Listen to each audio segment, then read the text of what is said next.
mengerti semua masalahmu. Tuhan telah siapkan yang terbaik bagiku. Ku nantikan indah pada waktunya, karena kasih-Nya yang tiada. Nyanyi lagi Bapak Ibu, katakan dia mengerti. Oh, kau mengerti. Katakan yang terbaik. Kami percaya indah pada waktunya, karena kasih-Nya yang tiada batasnya. Ini iman percaya yang kami mau nyatakan bersama. Mengerti semua masalahku, Tuhan telah siapkan yang terbaik bagiku. Ku nantikan indah pada waktunya, karena kasih-Nya yang tiada. Ku nantikan indah pada waktunya, karena kasih-Nya yang tiada. Nantikan janji Tuhan digenapi. Ku nantikan indah pada waktunya,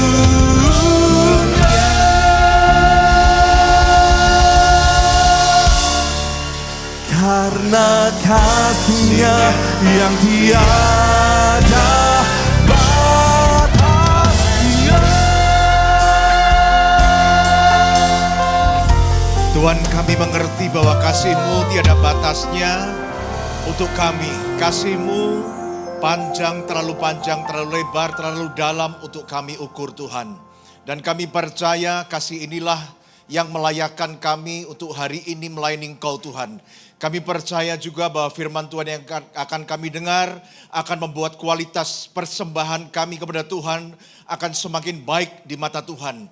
Terima kasih, buka hati pikiran kami untuk kami mengerti bahwa ketika kami mempersembahkan sesuatu kepada Tuhan, Tuhan tidak pernah lihat persembahan itu, tetapi Tuhan lihat orang yang memberikan persembahan itu. Terima kasih, di dalam nama Tuhan Yesus kami mengucap syukur, haleluya, amin. Bapak Ibu dipersilakan untuk duduk.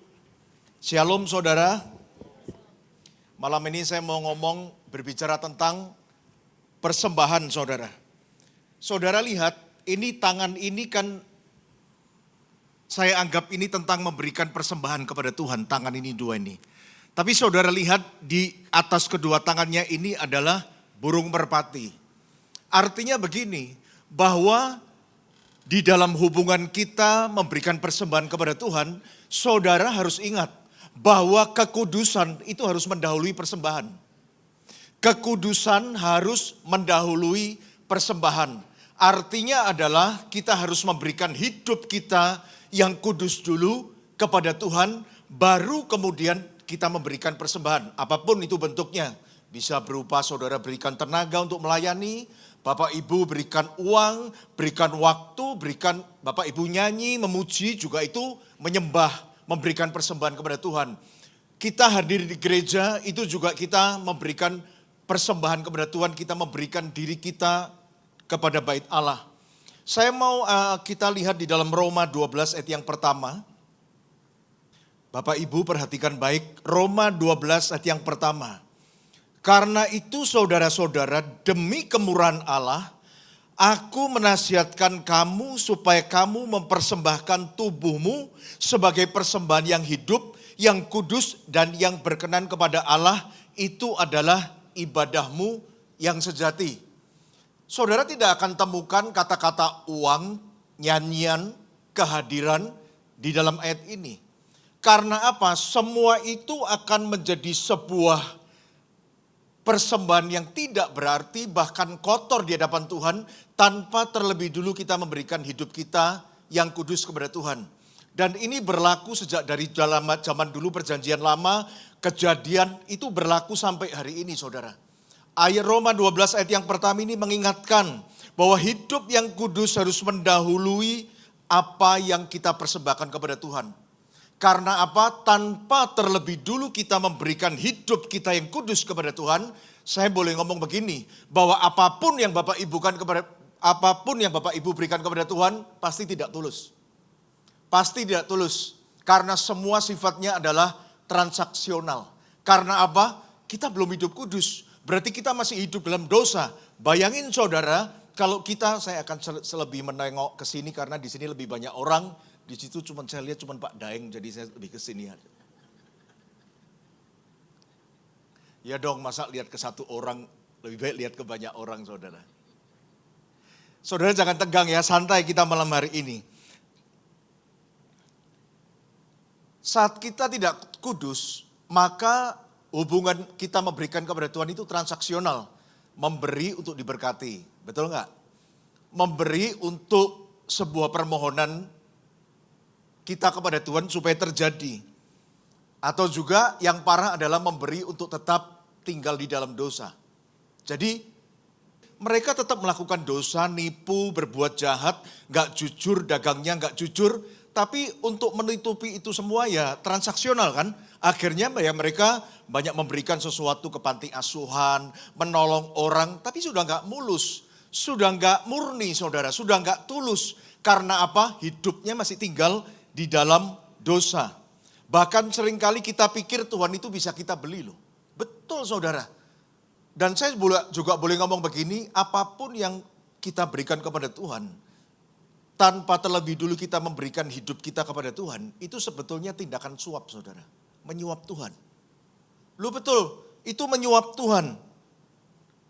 Contoh. Kalau ada seorang koruptor gitu di dalam gereja, agama Kristen, tapi dia masih korupsi gitu ya, masih koruptor. Menurut Bapak Ibu doanya kepada Tuhan apa? Enggak, kita santai aja. Menurut Bapak Ibu doa seorang koruptor tinggal dalam dosa kepada Tuhan, doanya apa? Ya paling enggak kan begini, Tuhan, tolong Tuhan, semoga ini bisa jalan terus Tuhan. Kan begitu saudara.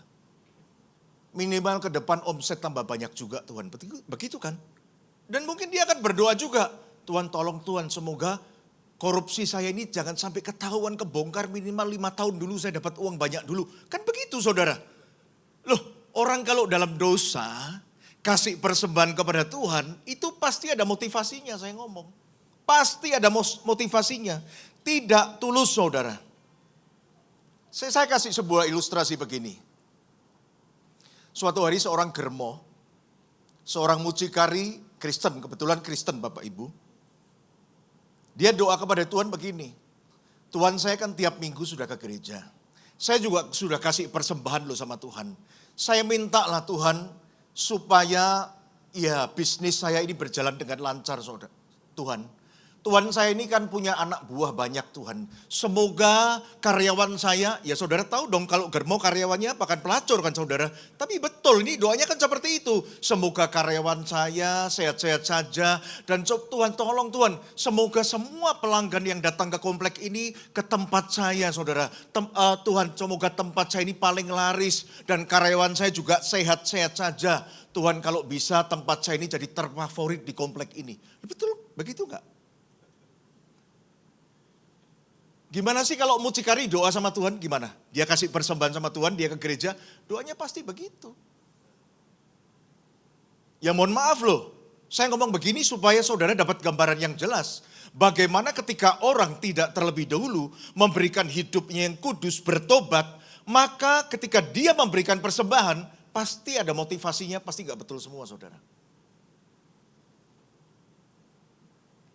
Dunia ini begitu saudara. Dunia ini tidak mengerti apa yang dikehendaki Allah. Mereka pikir Allah itu mau duit kita, mau waktu kita, mau kehadiran kita di gereja. Itu pikiran orang dunia. Padahal tidak seperti itu. Saya ajak Bapak Ibu untuk melihat di Roma 12 ayat yang kedua. Tadi kan ayat yang ke-1. Kita lihat ayat yang kedua.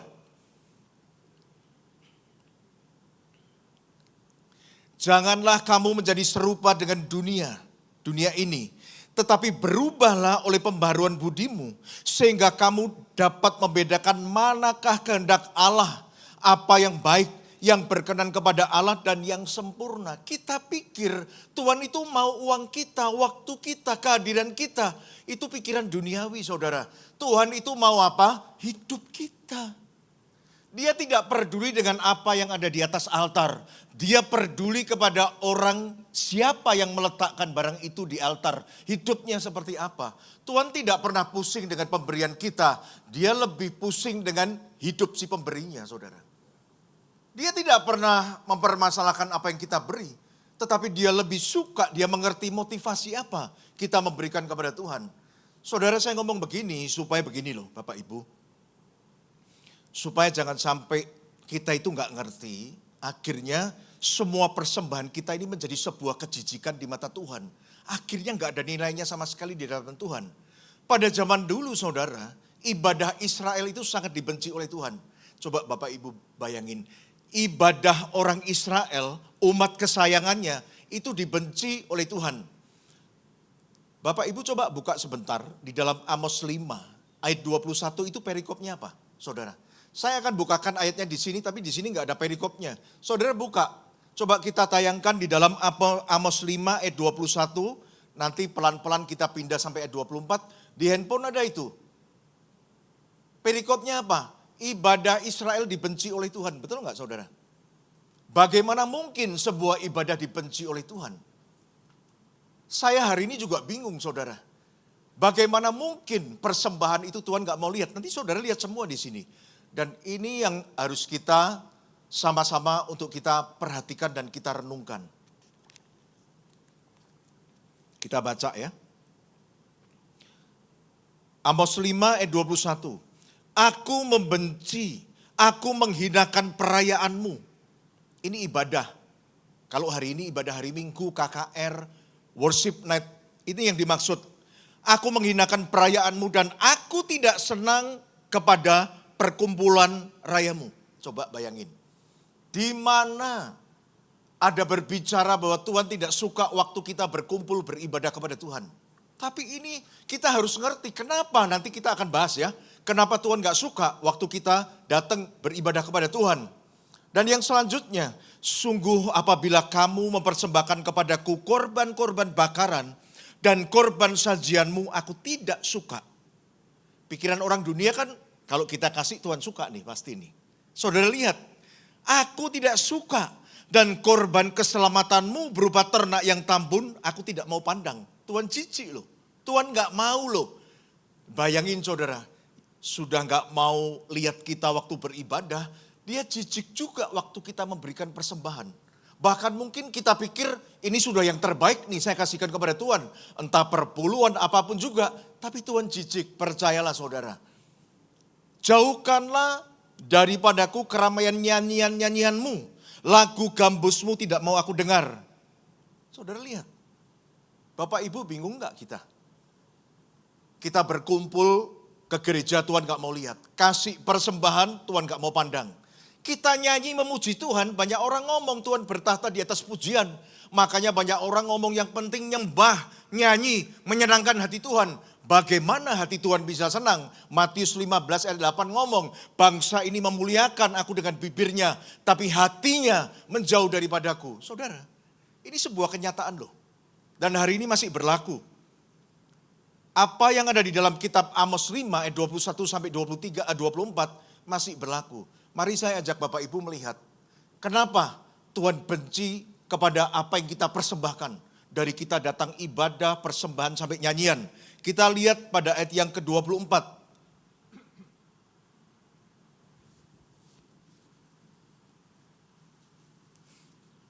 Tetapi biarlah keadilan bergulung-gulung seperti air dan kebenaran seperti sungai yang selalu mengalir. Berarti dari sini kita melihat bahwa apa yang diberikan orang Israel pada waktu itu tidak didahului dengan mereka memberikan hidup mereka yang kudus, di hidup mereka yang adil, hidup mereka dalam kebenaran, itu tidak diberikan kepada Tuhan. Sehingga apa yang kemudian mereka berikan kepada Tuhan itu adalah sebuah kejijikan saudara. Tuhan tidak mau lihat loh. Hari ini berlaku sampai hari ini saudara.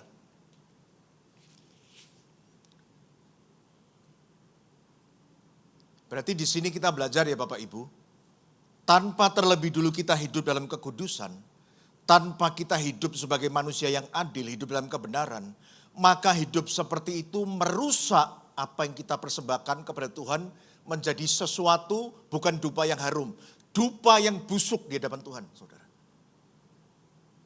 Hati-hati loh saudara, hati-hati Bapak Ibu. Jadi memang tidak ada cara lain, bahwa kekudusan itu harus mendahului persembahan.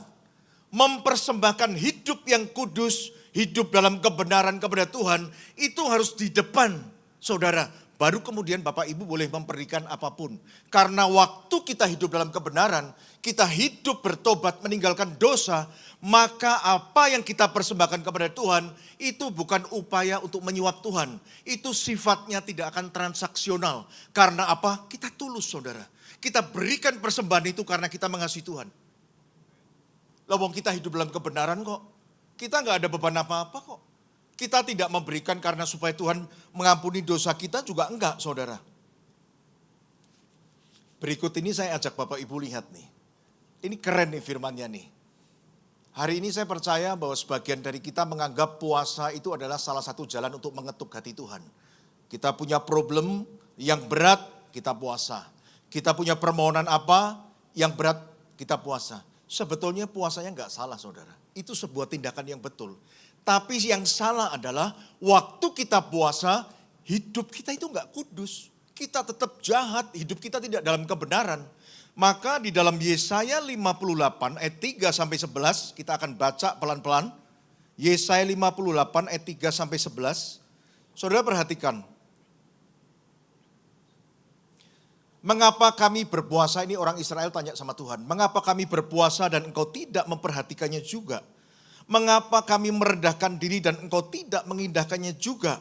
Tuhan jawab, sesungguhnya pada hari puasamu engkau masih tetap mengurus urusanmu dan kamu mendesak-desak semua buruhmu. Sesungguhnya kamu berpuasa sambil berbantah dan berkelahi. Saudara lihat, puasanya jalan juga, dosanya jalan juga saudara. Serta memukul dengan tinju dengan tidak semena-mena. Dengan caramu berpuasa seperti sekarang ini, suaramu tidak akan didengar di tempat yang tinggi.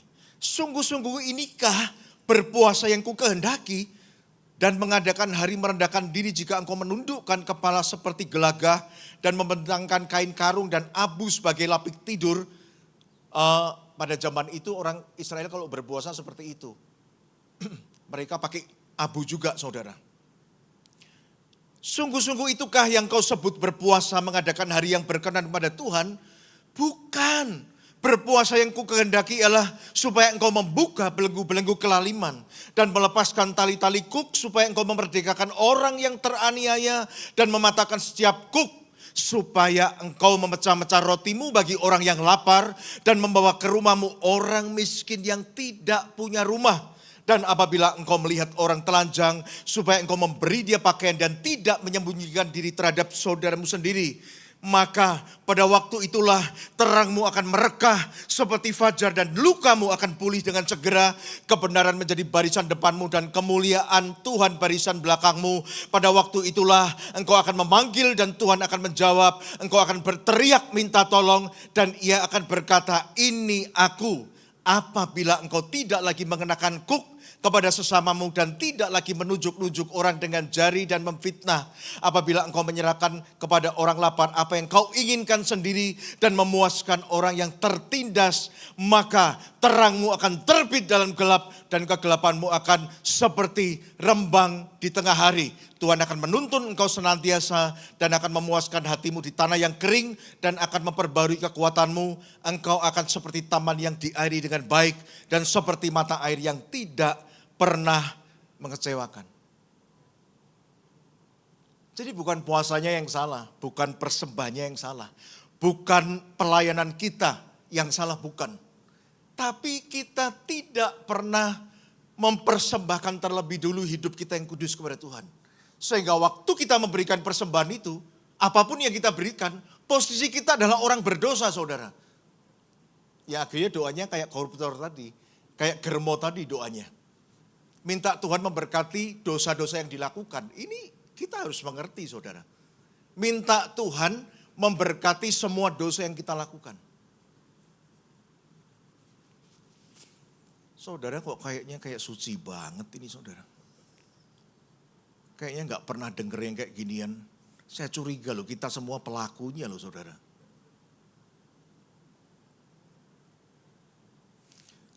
Bapak Ibu, makanya judul ini saya kasih karena apa? Karena ada sebuah urutan yang tidak boleh dibalik saudara. Ketika kita berelasi dengan Tuhan, memberikan persembahan dengan Tuhan, itu ada sebuah urutan yang dari zaman dulu sampai sekarang gak boleh dibalik Bapak Ibu. Urutannya adalah kita dulu, baru persembahannya. Nah, di dalam posisi Tuhan, Tuhan yang pertama lihat kita dulu, baru lihat persembahannya saudara. Dan ini gak boleh dibalik, Tuhan lihat persembahan, baru lihat kita, gak boleh. Saudara, saya akan ajak Bapak Ibu kita melihat sebuah urutan yang jelas di dalam pada waktu kita kejadian, ya. Saya ajak kita melihat dalam Kejadian 4 ayat yang keempat sampai yang kelima. Tolong ditampilkan.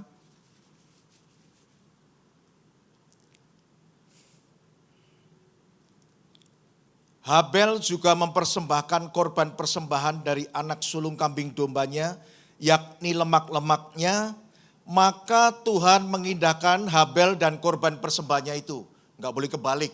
Tuhan mengindahkan korban persembahannya dan Habel. Enggak boleh saudara. Yang dilihat Habelnya dulu, baru persembahannya diterima apa enggak. Kalau Habelnya tulus, pasti persembahannya diterima. Jangan dibalik saudara. Bapak Ibu. Orangnya dulu, baru persembahannya. Tetapi Kain dan korban persembahannya, saudara lihat lagi. Orangnya dulu, baru persembahannya. Tidak diindahkannya, lalu hati Kain menjadi sangat panas dan mukanya muram. Bapak Ibu, ini harus menjadi satu pemahaman untuk kita. Ada sebuah urutan yang tidak boleh dibalik. Bahwa Tuhan tidak pernah lihat apa yang di atas altar terlebih dulu. Dia selalu lihat orang yang meletakkan barang di atas altar itu terlebih dulu. Itu pasti saudara. Makanya berikan kepada Tuhan hidup kita dulu. Pemberinya harus beres dulu Bapak Ibu. Hidup kita yang memberikan persembahan itu harus beres dulu. Karena dia lihat hati kita. Makanya kalau kita lihat Habel persembahannya diterima, karena Tuhan lihat Habelnya, nanti kita sama-sama lihat. Dan Kain kenapa ditolak? Karena Tuhan lihat Kainnya saudara, lihat pribadinya. Jadi kalau pribadi kita sudah ditolak, semahal apapun yang kita berikan, pokoknya Tuhan gak mau lihat. Tapi kalau pribadi kita sudah diterima sama Tuhan, Bapak Ibu ingat, sesederhana apapun yang kita berikan kepada Tuhan, itu Tuhan menghargainya saudara. Itu Tuhan menghargainya. Saya mau ajak Bapak Ibu lihat kenapa Habel persembahannya diterima. Kita lihat dulu di dalam Ibrani 11 ayat yang keempat. Karena Habel itu hidupnya benar. Dan dia hidupnya adalah penuh iman saudara. Dan hal ini dapat kita ketahui di dalam Ibrani 11 ayat yang keempat. Karena iman, Habel telah mempersembahkan kepada Allah korban yang lebih baik daripada korban Kain. Perhatikan saudara. Karena imannya Habel. Karena Habel sehingga persembahannya menjadi lebih baik dari persembahan Kain saudara. Dengan jalan itu ia memperoleh kesaksian kepadanya bahwa ia benar. Berarti kan hidupnya benar saudara. Habel ini. Karena Allah berkenan akan persembahannya itu. Dan karena iman ia masih berbicara sesudah ia mati saudara. Kain tidak benar. Hidupnya itu tidak kudus saudara. Gimana Pak kita bisa tahu Kain itu udah gak benar? Ketahuan ketika persembahannya tidak diterima oleh Tuhan. Dia menjadi panas dan marah saudara. Berarti kita ngerti waktu dia ngasih persembahan, dia gak tulus. Berarti waktu Kain ngasih persembahan, dia itu ada sebuah motivasi. Entah apa kita juga gak ngerti. Ada doa-doa apa nih? Ada transaksi apa nih? Di balik apa yang Kain berikan kepada Tuhan. Kenapa tidak diterima? Ada ketahuan. Ketahuannya ternyata hatinya itu tidak kudus, tidak hidup dalam kebenaran. Buktinya saudara, waktu ditolak, itu responnya adalah mengungkapkan apa yang ada di dalam hati. Dan saya ngomong begini juga untuk kita Bapak Ibu. Kalau hari ini kita pernah ngomong dalam hati begini, Tuhan aku sudah pelayanan lama loh Tuhan. Kok hari ini nggak ada perubahan apa ya di dalam hidupku? Anda sedang mengadakan hubungan transaksional kepada Tuhan. Kalau hari ini kita marah karena masalah kita masih berkepanjangan, belum ada jalan keluar, dan kita mulai hitung-hitungan karena aku sudah melayani kamu. Aku sudah jadi hamba Tuhan, aku sudah banyak membuang waktuku, tenagaku untuk Tuhan. Hati-hati saudara, itu saudara kita seperti Kain loh Bapak Ibu. Gak bakal diterima oleh Tuhan. Karena apa? Sudah gak tulus. Ketahuan, mungkin apa yang kita harapkan belum dikabulkan sama Tuhan, kita mulai uring-uringan. Kita mulai marah, kayak Kain saudara. Kalau Kain misalnya ya, dia mempersembahkan itu dengan cinta, dengan tulus kepada Tuhan, maka dia akan bertanya baik-baik. Tuhan apa sih Tuhan, kenapa kok persembahanku Tuhan tidak terima? Apa ada yang salah sama aku? Tuhan tunjukkan, aku minta ampun. Kan begitu saudara. Itu berarti menjelaskan sebuah hubungan persembahan yang tulus. Bukan yang transaksional saudara.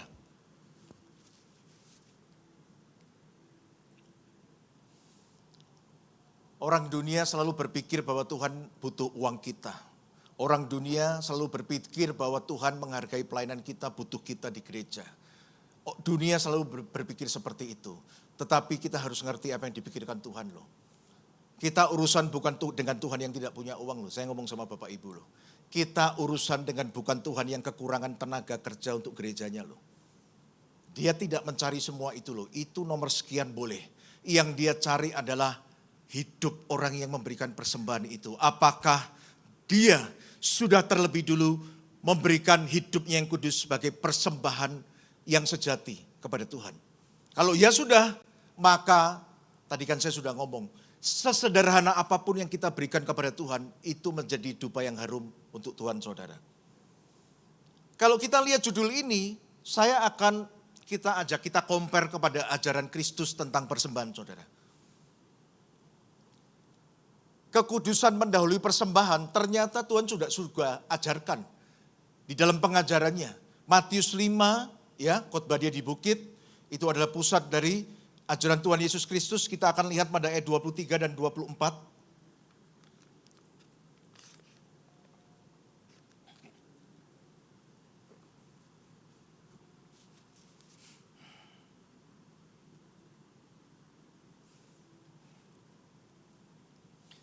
Sebab itu jika engkau mempersembahkan persembahanmu di atas mezbah altar, dan engkau teringat akan sesuatu yang ada dalam hati saudaramu terhadap engkau.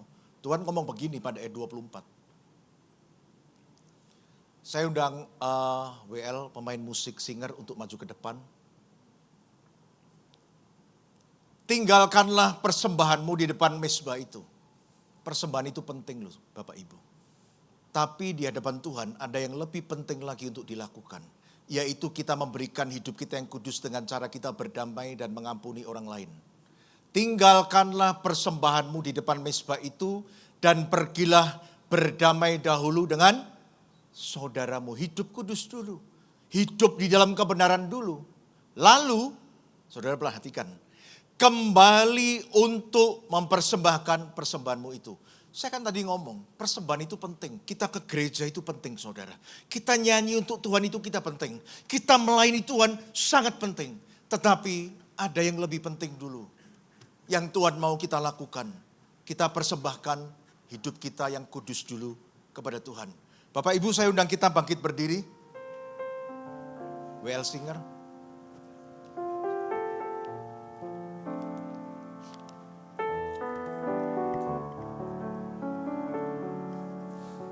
Hari ini kita ada ditegur sebuah firman Tuhan bahwa ternyata mungkin bahwa selama ini kita memberikan sesuatu kepada Tuhan, takutnya malah di hadapan Tuhan itu adalah sebuah kejijikan saudara. Karena apa? Kita tidak hidup kudus dulu. Hari ini kita diingatkan, kekudusan mendahului persembahan. Persembahkanlah hidupmu yang kudus itu kepada Tuhan terlebih dulu. Maka semua apa yang Bapak Ibu berikan kepada Tuhan itu pasti akan tulus. Itu bukan sebuah persembahan yang transaksional. itu bukan sebuah usaha untuk menyuap Tuhan. Bapak Ibu, kalau di dunia sekuler itu ada sebuah tindak kejahatan yaitu money laundering. Pencucian uang, dan di gereja juga sama Bapak Ibu. Sedang ada kegiatan ilegal yang namanya pencucian dosa lewat persembahan. Berapa banyak dari kita hari ini kita memberikan waktu kita mempersembahkan apa yang kita pikir Tuhan senang, ternyata kita tidak sadar. Itu semua adalah usaha kita juga untuk mencuci dosa-dosa kita di hadapan Tuhan. Bahkan, ya tadi seperti mucikari tadi.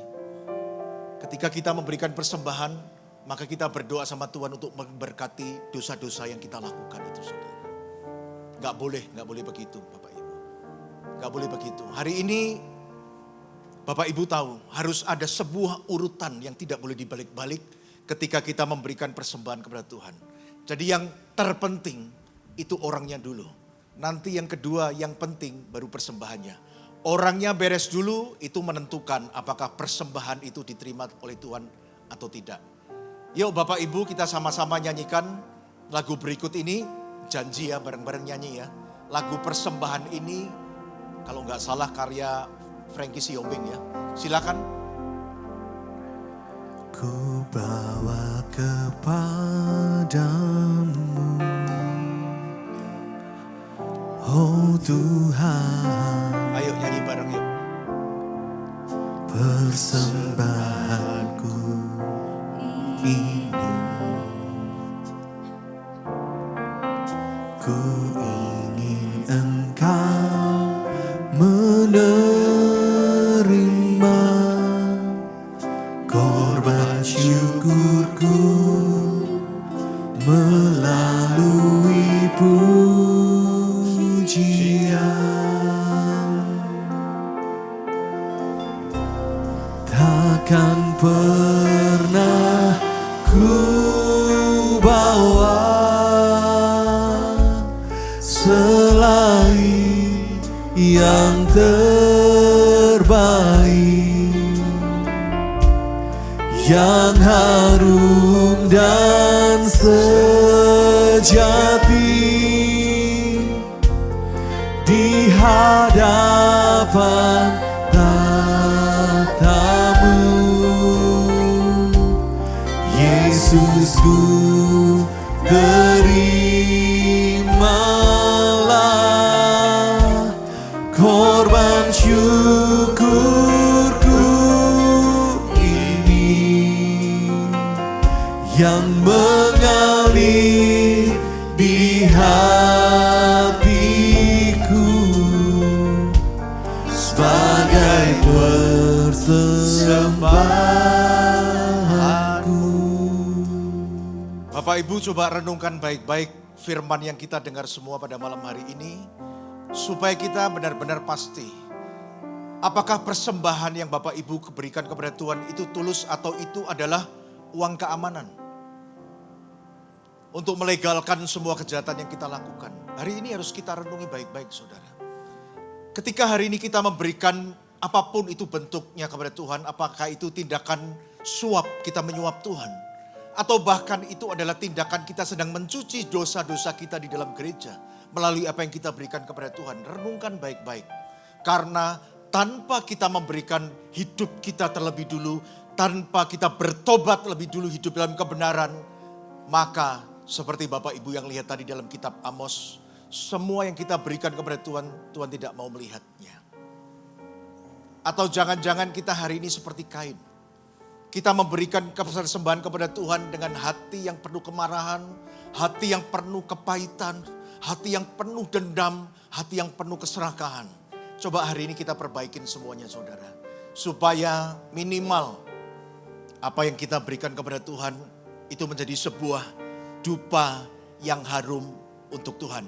Mari kita sama-sama kita nyanyikan kembali ref dari lagu ini.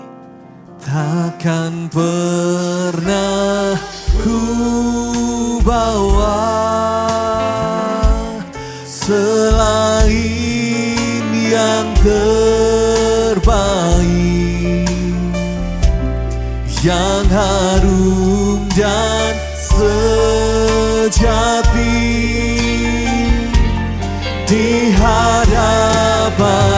tahtamu. Yesusku, terimalah korban syukurku ini yang mengalir di hatiku sebagai persembahanku yang mengalir di hatiku sebagai persembahan yang mengalir Tuhan, yang mengalir di hatiku sebagai persembahanku. terima kasih Bapa di surga buat firman-Mu mengingatkan setiap dari kami Tuhan, bagaimana kami harus mempersembahkan tubuh kami Tuhan sebagai persembahan yang hidup, yang kudus, dan yang berkenan kepada Engkau Tuhan. Karena itulah ibadah yang sejati. Tuhan memberkati untuk hamba-Mu, Bapak Pastor Cipto Santoso, untuk kesehatan keluarga, pekerjaan, dan semua pelayanannya Tuhan. Begitu juga untuk setiap jemaat-Mu di tempat ini. Mari kita menerima berkat rahmat anugerah dari Allah Bapa di surga. Kami berdoa untuk gereja-gereja yang ada di seluruh dunia. Bagi para hamba Tuhan sampai kepada semua jemaatnya. Kiranya Tuhan memberkati mereka semua. Supaya mereka menjadi berkat dan berdampak. Sehingga gereja di seluruh dunia dipenuhi oleh jemaat yang mencari Tuhan dengan tulus dan takut. Buat semua hamba Tuhan dan gereja bersatu, rukun dan tidak terpecah-pecah. Supaya dunia percaya Yesus adalah Tuhan bagi kemuliaan Allah Bapa. Demikian juga Tuhan, gereja di mana Engkau percayakan untuk membalakannya, yaitu gereja Blessing the Spirit. Kami juga berdoa untuk setiap persembahan dari jemaat dan umat-Mu. Biar persembahan ini berkenan kepada Engkau, sebagaimana persembahan Habel. Tuhan memberi kemurahan-Mu, balaslah kebaikan dan kerelaan hati jemaat-Mu. Jaga dan lindungi mereka, serta pelihara mereka, beserta keluarga, pekerjaan, dan kesehatannya. Mari tekapkan tangan kita di dada.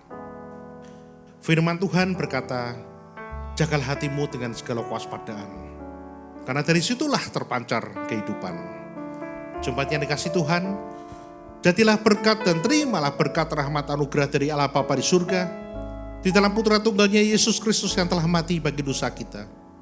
Dia bangkit pada hari ketiga, sehingga kita menyembah Tuhan Allah yang hidup. Iman kita bukan kepada Tuhan yang mati. Dia naik ke surga untuk menyediakan rumah bagi kita, sehingga kita punya pengharapan yang pasti. Dia akan datang untuk yang kedua kalinya, menjemput gereja dan umatnya berjaga-jaga, kudus, dewasa, dan bijaksana, serta menghakimi dunia. Dan di dalam persekutuan dengan Roh-Nya yang kudus, yang membuat hati kita berkobar-kobar, dan roh kita menyala-nyala di dalam kasih semula. Roh Kudus yang menghibur, menguatkan, memelihara, menginsafkan, menuntun, dan memimpin kita kepada kebenaran dan kekudusan, serta menjadi saksi Kristus, mulai hari ini sampai selama-lamanya. Lord, I give you my heart, I give you my soul, I live for you alone. Every breath that I take, every moment I'm awake, Lord, have your way in me. Lord, I give you my heart, I give you my soul,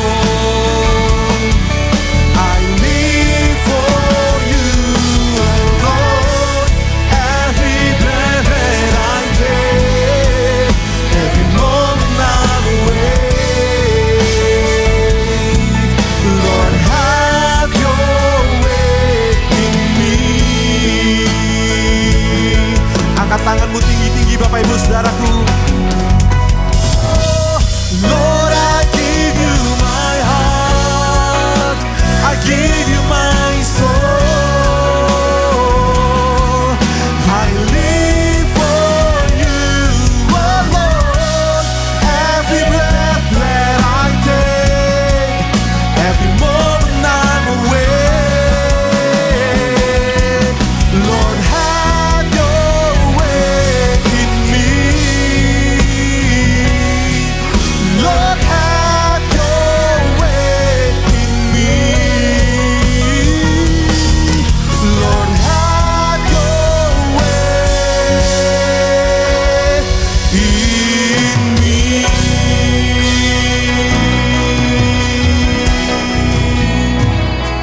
Sama-sama kita tutup ibadah worship night malam hari ini dengan doa Bapa kami.